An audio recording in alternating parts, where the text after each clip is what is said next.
বগুড়ায় গৃহবধূকে হত্যার পর ডিপ ফ্রিজে রাখার ঘটনা এখন নতুন মোড় নিয়েছে।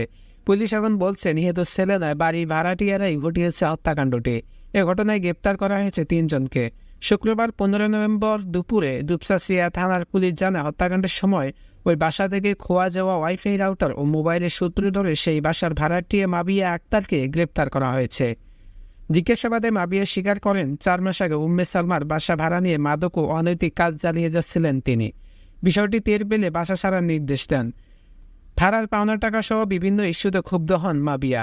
এর জেরে 2 সহযোগী সুমন চন্দ্র সরকার ও মুসলিমকে নিয়ে হত্যার পর মরদেহ ডিপ ফ্রিজে রেখে বেরিয়ে যান তারা।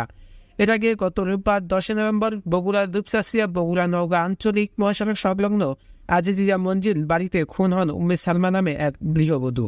এ ঘটনায় নিহত ছোট ছেলে সাদবিন আজিজুলকে গ্রেপ্তার করা হয়।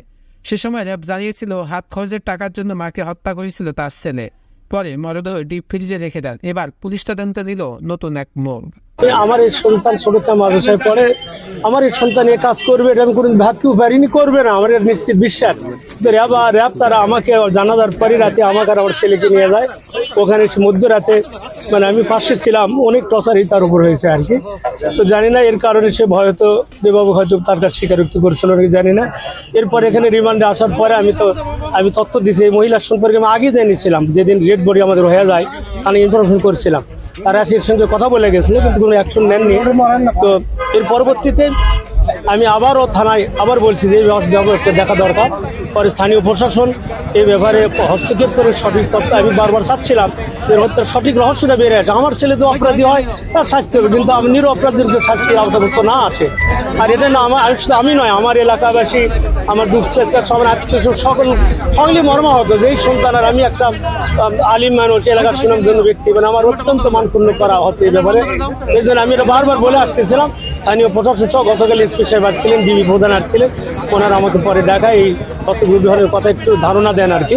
পরবর্তীতে এখন আমি জানতে পারছি, এতে আমি অত্যন্ত সন্তুষ্ট। আমি স্থানীয় প্রশাসন অত্যন্ত ধন্যবাদ জানাই সঠিক তথ্য বের করার জন্য। কি জানতে পারলেন, মানে আপনারা এখন পর্যন্ত কি জেনেছেন? এখন আমি জানতে পেরেছি আমার বাসাতে একটা মেয়ে ভাড়া ছিল। এই মেয়ের সঙ্গে আমার স্ত্রীর আমি বারবার আমার বেশি দেবো 4-5 করে এলো ভাড়া। ও 1-1.5 মাস থাকার পরেই আমরা আচরণ বিধিটা ভালো মনে করতেছিলাম না। আমার স্ত্রী আমাকে গত সপ্তাহে বলছিল ওকে রাখা যাবে না, তুমি বের করে দেয়। আমি বলেছি তো আমাকে বলছে ভাই এই মাসটা টাইম দেন, 8 দিন টাইম দেন, আমি বের হচ্ছি। আমার স্ত্রীর সঙ্গে এবার ঝগড়াও আছে একদিন। আমার স্ত্রী বলছে আপনি চলে যান, ভাড়া দেওয়া লাগবে না।